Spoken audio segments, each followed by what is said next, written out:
Wir wollen die Isar entlang laufen, von der Mündung bis zur Quelle. Das sind etwa 300 Kilometer und wir haben uns als Ziel gesetzt, diese Strecke an 4 Tagen zu laufen, also gute 75 Kilometer pro Tag.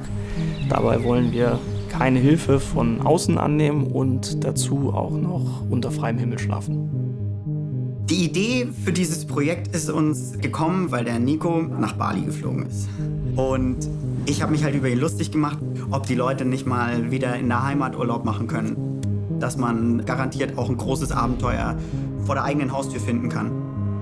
Und halt so scherzhaft gesagt, zum Beispiel die Isar entlang laufen. Das war tatsächlich die Geburtsstätte für unsere Idee.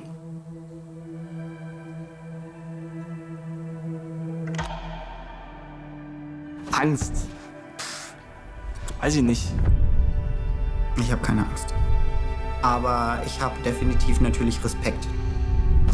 Ich finde es schön, wenn es richtig ehrlich wird und man auch merkt, dass man dort ist und sich selbst überreden muss, dann auch über seine Grenzen hinauszugehen.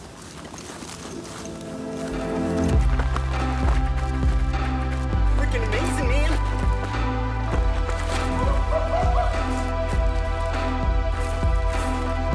Man hat früher zu mir immer gesagt, so, der Nico, der macht einen Plan, um einen Plan zu machen. Gehen wir eigentlich immer nach Darmstadt? Ja, dann weiter nach Lenggries, einkaufen und dann auf jeden Fall noch bis zum Sylvensteinspeicher. Und ich glaube, Marc ist da anders, der geht da so ein bisschen einfach, let's go, lass uns loslaufen.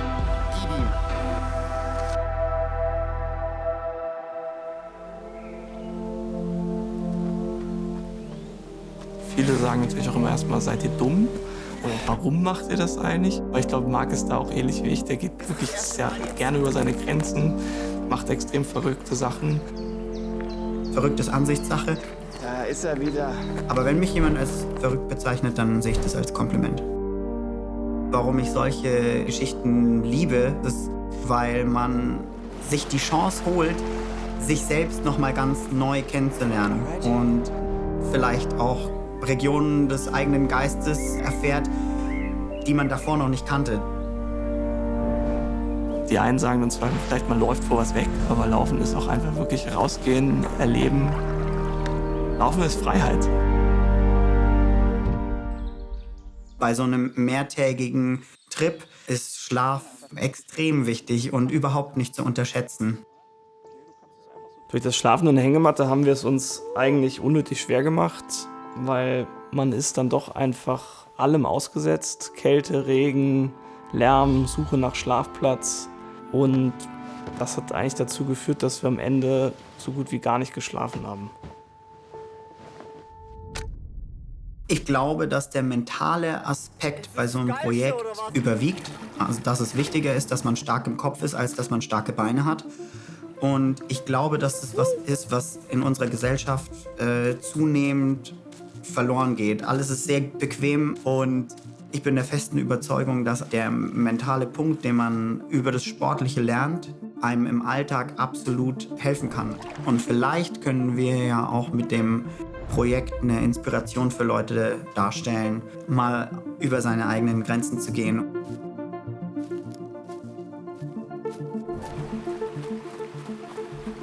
Fünf Kilometer vom Ziel, letzter Anstieg, 500 Höhenmeter. Dann kam der Tiefpunkt. Hat es uns beiden eigentlich den Stecker gezogen. Wir kannten die Strecke nicht, es war ein Gewitter angesagt, es war spät und wir waren einfach beide wirklich am Ende unserer Kräfte. Wir wären da wahnsinnig gerne noch mit letzter Energie hoch, aber es ging einfach nicht mehr.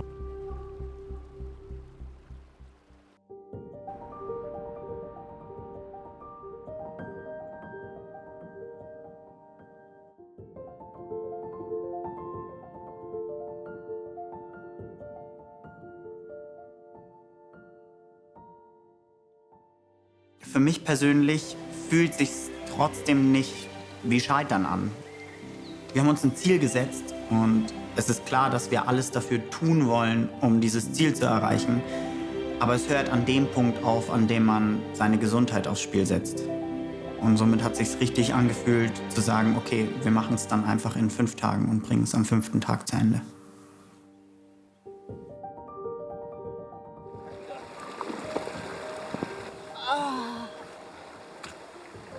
Nice. schaffst du jetzt daraus? Ha, Nico? Saufst du jetzt einmal einen großen Schluck? Sehr gut. This is it!